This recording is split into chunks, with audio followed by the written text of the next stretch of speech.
Ili, Hia Texemuyu, Taitanchi, Huiracocha Pachacamac, Nyokaiku, Hanchis, Kamak, Hampui Hampui.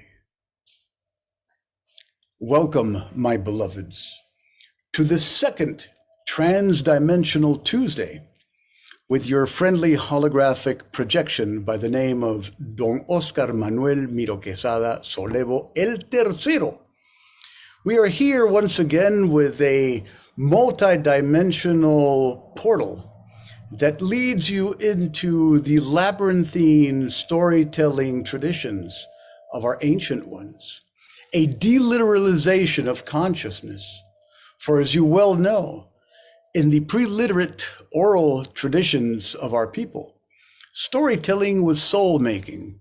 It is a form of thinning the veil between seen and unseen dimensions of our earthly experience.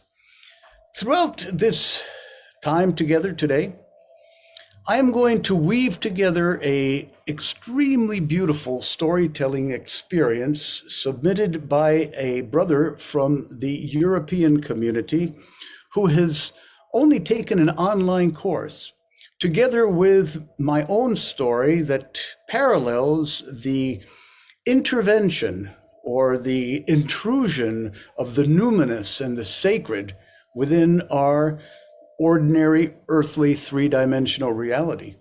For all true shamanic storytelling involves an experience of the numinous. It involves an encounter with something that ordinarily one would only ascribe to the realm of dream, of imaginal encounters, of metaphor, and of the mythic consciousness of humankind.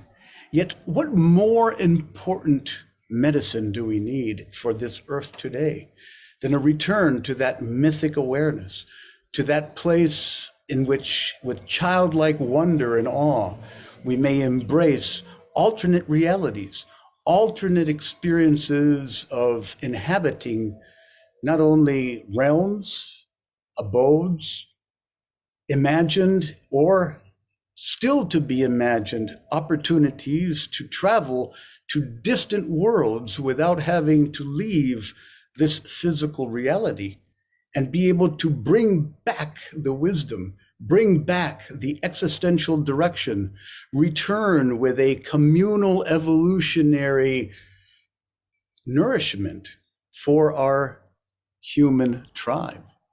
So here we are, through the heart of the healer, Shamanic Mystery School. Let us begin on our journey.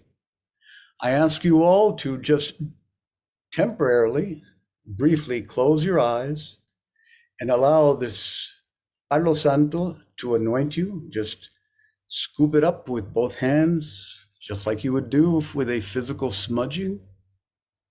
Bring it over your crown, over into your brow. Tap your brow a couple of times. Tap your heart a couple of times.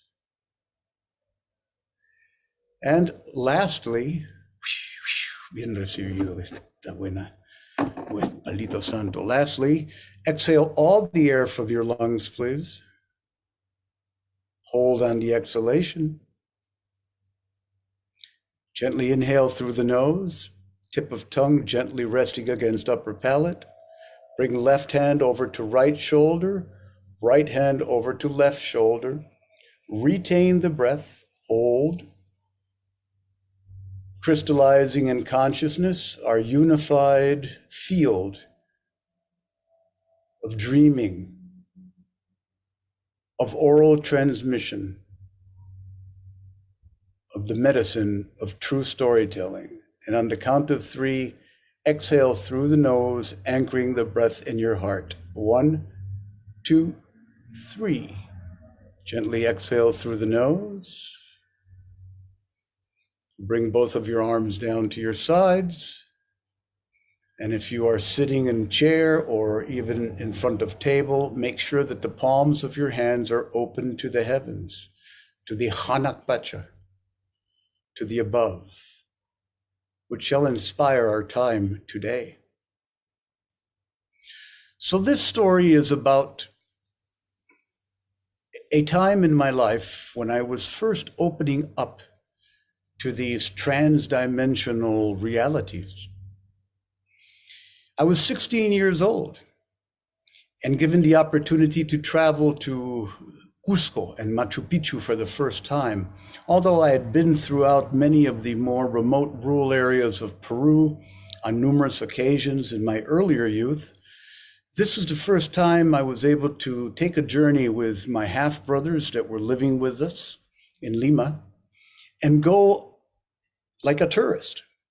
And we stayed at the famous Hotel Turista del Cusco, which is still a very Baroque type of architectural haven where the service was very good. And in those days, the beds and other lodgings were less than comfortable, and these had soft spring mattresses. So we were like living it up.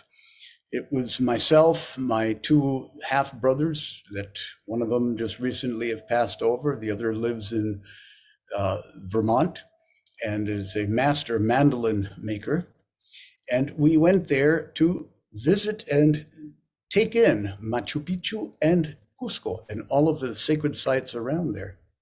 And I remember, although very accustomed to high altitudes, that first day upon arrival, I went into my hotel room and I had the most incredible sense of exhaustion, almost as if I was going to pass out.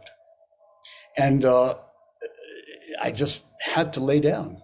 So I placed my head down on my pillow and extended my limbs on this nice spring-based mattress and went into a deep, deep sleep immediately.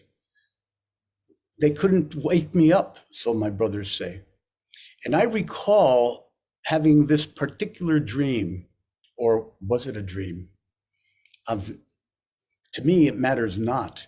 It was an initiation of sorts, for it ties into the fact that my soul was already being prepared, as many of your souls have been prepared, to find your way to this great work, to find your way to a shamanic level of lived experience in which seen and unseen become seamlessly integrated, in which we do not need to rely only on a fear-based survival, physical survival, necessity, earthly experience, but are free to journey as souls beyond this dimension. And that requires a death. It requires a acceptance that you are much more than your physical vehicle and that your consciousness survives bodily transition, and that as such it is soul, and that that same soul, that same consciousness, as long as it's not literalized, will go ahead and infuse and imprint itself in many aspects of one's life. And it's that ability that in shamanic apprenticeship, as well as in shamanic communion with the natural world, allows us to become a tree, become a butterfly, shapeshift into our relatives on this earth, derive their own wisdom and allow them, through our own letting go of attachment to our current form, to imprint within us their powers. And hence, if you do that with good intention and purity of motive, those powers will become part of your ajuar de artes, your dowry of medicine pieces or medicine gifts, your virtudes, your virtues. And as such, you will be able to live a much more complete and fuller life of service, of selfless service to all our relations. So all of this was already bubbling up in my psyche at that age of 16. I had already experienced a ceremonial use and the communion with the Trichucerios pachanoi cactus, or the San Pedro cactus, which motivated me when I was almost 18 years old to seek out what became my primary mentor, Don Celso Rojas Palomino of Salas Chiclayo. Some of you already know this story, but I had already been opened up in awareness by the blessings of this sacred plant and its wisdom. So I was already becoming aware of the fact that this was a very transitional world I lived in, very fluid, and therefore I was open to other experiences. My dream time became fundamental during that period of awakening. So back to the room, me laying down. And I recall this, and in retrospect, I wrote a little story about this that was published in my high school literary magazine in my senior year, because it was so significant. I fell deeply asleep. I was transported into a cave, a very dark cave. And in that cave, I could hear the flapping of the wings of the great kuntur, the great condor. And I felt this incredible cold.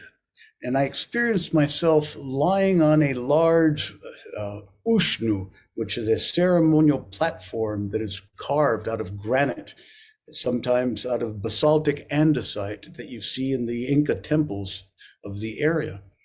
Yet this wasn't a place where I was going to receive trepanation or any type of sacrificial experience as most of the ushnus were used for, but it was a place of initiation. And all of a sudden, in this very dark environment, pitch dark, but I knew I was in a cave. And this is before I had gone out to visit the caves. And some of you who have been to Cusco have been to a place called Kenco, and you've been to that platform in the subterranean chamber of that temple site, where is that ushnu, that flat paste, that they say that the llamas were sacrificed and the blood was used as a pago, as a payment to the apus. Yet there's other reasons why that was a sacred temple. It was a place of initiation, very similar to what I am describing here. So cold, hard, really, really beautifully smooth slate stone on my back, open, sound of the wings of the condor.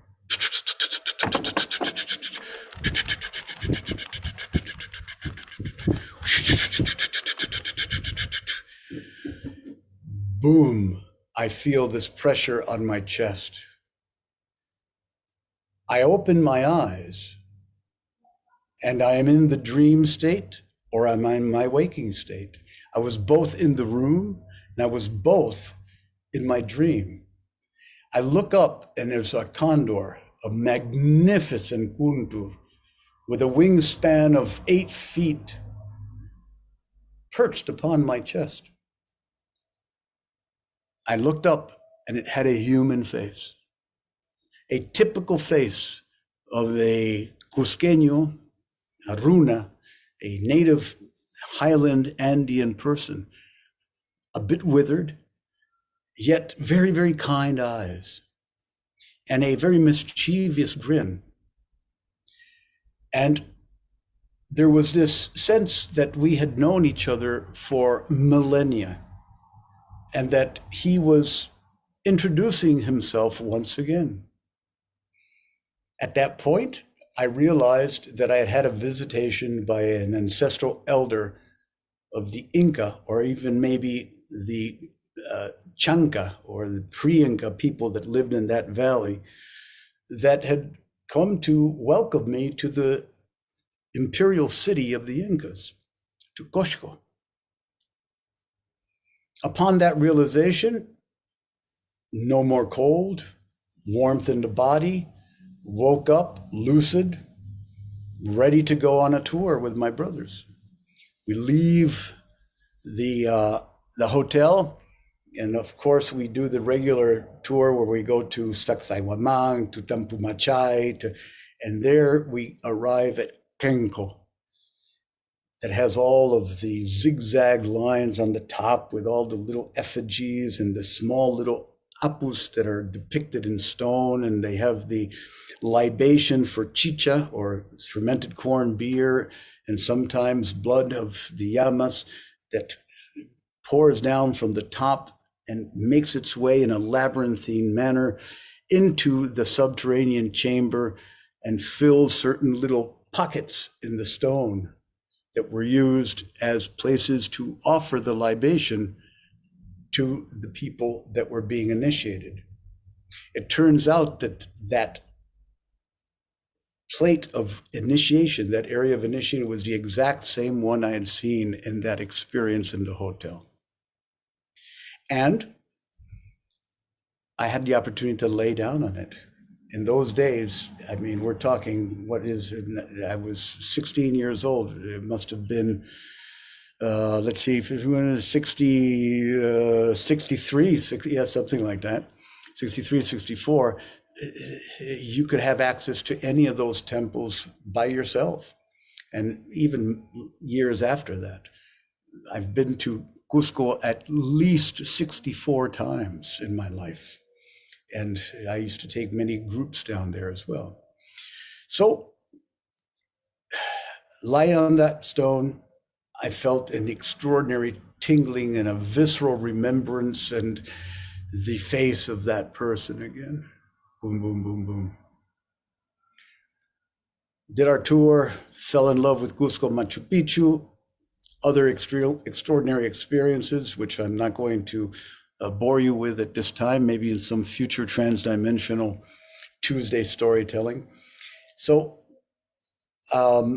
return to Lima, everything's good, grow up, have a child, get married, have a child, go to university, do my thing, develop the foundation of the PMT, complete my apprenticeship with Don Celso Rojas Palomino, connect with Peru's leading ethno-psychiatrist and neurologist, Dr. Fernando Cabieses, a luminary known to have been the core person, together with Dr. Alberto Seguin, of bringing the awareness of the indigenous medicine ways to the modern allopathic medical establishment in Peru. It is through him that I was able to develop, through the Organization of American States, a program, a prototype of a program that mainstreamed indigenous healers into the national healthcare system delivery. And so part of that was to go visit indigenous healers. And we're talking 1980, 83, 82, end of 82, 83 at that time. Fernando Cabieses takes me to Cusco again, to a village called Wasao, and to meet these maestros, these jampecs, these medicine people. And one of them was Don Benito Coriguaman Vargas. So we go to his very humble adobe home, and he's a master at coca divination and of jaiwas offerings to the opus, and of doing despachos and burnings. And I look at him, and he's the exact same face that was on the condor that landed on my chest at age 16. And I knew that I had to study with this gentleman. My mentor, Don Celso, had passed over in 1982, not long after, before I met Don Celso, Don Benito. So I entered into a sporadic, less intense apprenticeship with Don Benito for 4 years before his passing in 1986, in June of 86. Some of you are aware of this story, so I'm not going to bore you with the details, but it was the complement that brought the northern coastal foundation of the Pachacuti Mesa tradition and married it with the Pacocuna, or the highland Inca priesthood, known as the Alto Misayoc priesthood. And that merging of these two traditions is what is the Pachacuti Mesa tradition of cross-cultural shamanism that many of you are apprenticed and practitioners of at current time. So that was an indication, an example of how a story that began with an experience of encounter with a spirit being in the anthropomorphized form of a condor body served as a messenger that revealed what my future on this earth would be like in terms of the medicine transmission that I was being offered to carry into the modern developed world. And that is an experience that many of you have shared in your own shamanic awakening, when you have gone ahead and realized that through your own encounter with something numinous, something transcendental, something sacred in the highest experience, intervened in your life and transformed you. And never again did you look back and say, oh, I wish I were this ego encapsulated being fraught with fear and only concerned about my personal survival. And you allowed yourself to die every day a little bit more. So I want to share this story by a beautiful human being that I just recently received, because I encouraged him to send it to me. He was planning on sending it as a submission for this book that is currently in publication, that many of you may have submitted your stories for. It's a book on shamanism through Common Sentience, Sacred Stories organization. Yet this good brother from Italy, he's from our European Union community there, didn't meet the deadline, but he did send me this story. And I feel it's a testament to the power and the incredible lineage that really is behind our awakening as a collective body of initiates of this great work we call the Pachacuti Mesa tradition path of love-sourced cross-cultural shamanic healing. So I want to thank him for having submitted this story. His name is Antonio Genovesi from Italia. And it sounds almost like he may be from the land of my own mother, who was Napolitan. And it goes like this. Greetings, Doña Cindy and Don Oscar. I am an Italian PMT carrier following the suggestions of Amy and Don Oscar.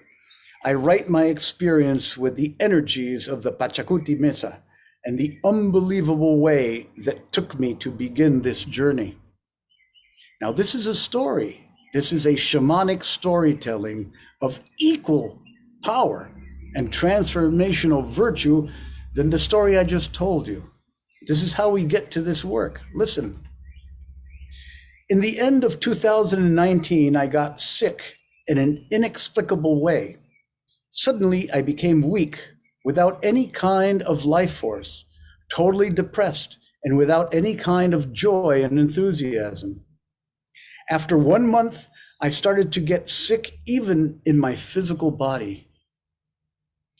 I wasn't new in shamanic practice due to a 5-year apprenticeship with a Toltec brujo, witch doctor, and I've been always able to heal myself.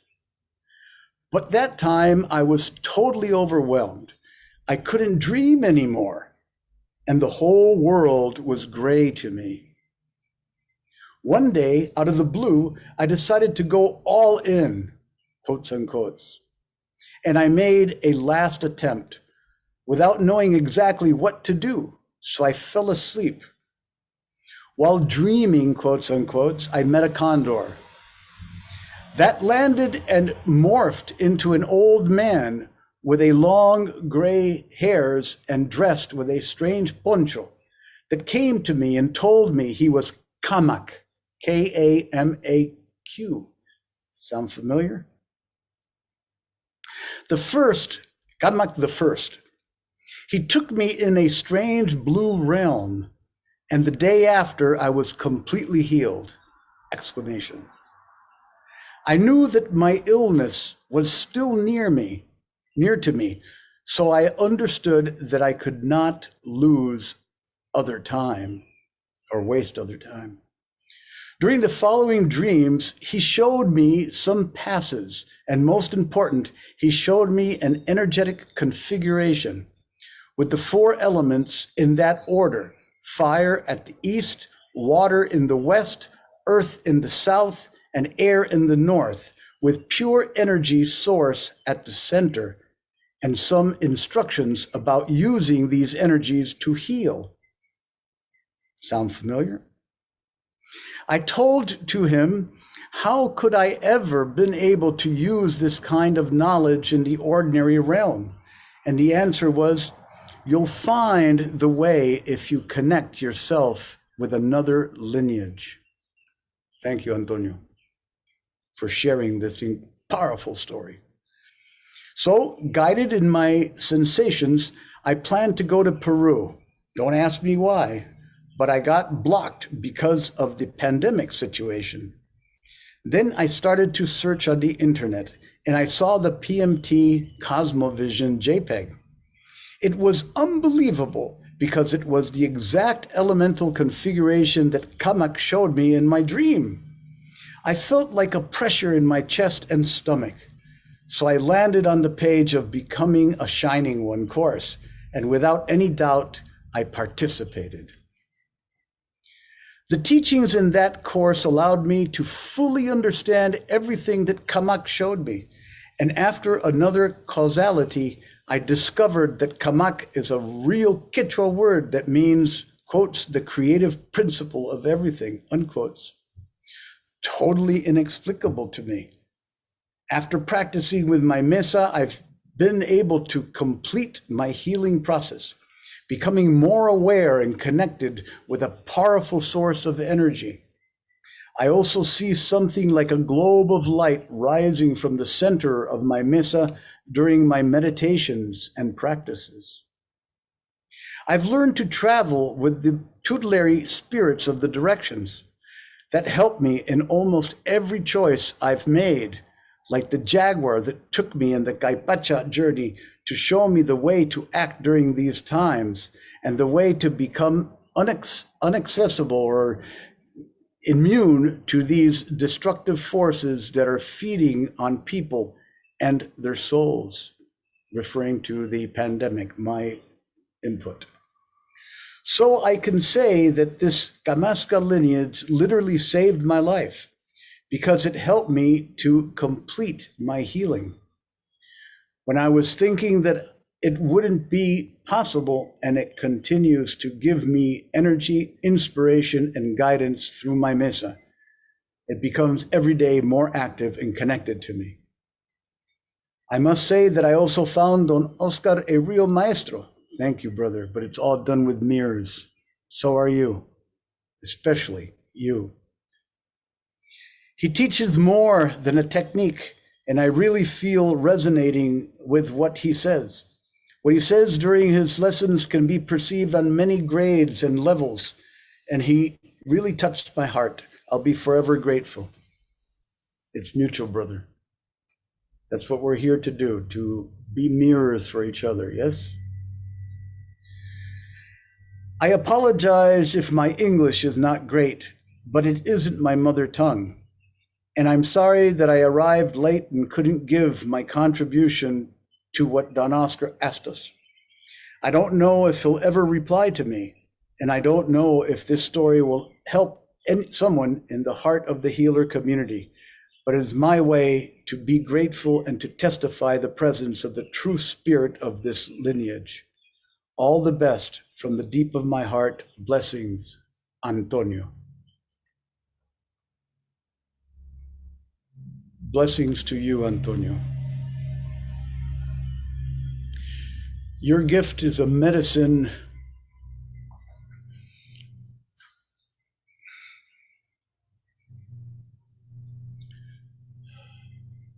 kolka, a medicine container of the ancestral foundations of our lineage, mediated by the archetypal beings that inhabit that mythic consciousness of our original peoples of Peru. The similarities with my own experience at age 16 and your experience with the condor and your encounter with Kamak is undeniably sourced from a place of common experience, born from many past lives walking this path. And may these words that I share with our community, may the mirroring of our stories of self-awakening and finding our way to this path of light also find a home in the hearts of everybody here listening to this on this good day. I can't think of a better Transdimensional Tuesday gift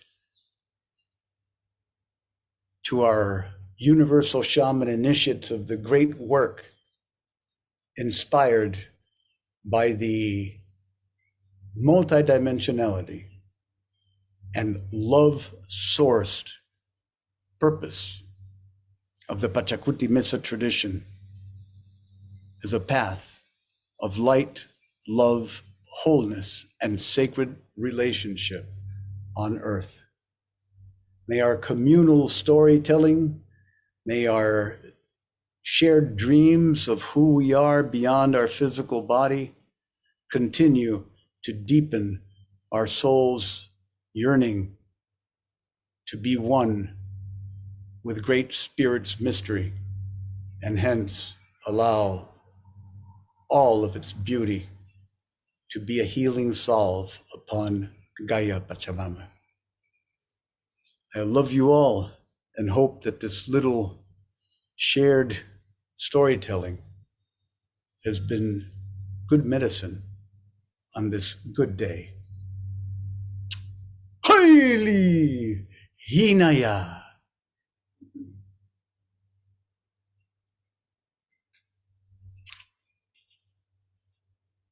Walk in beauty, beauty ones. Until next time.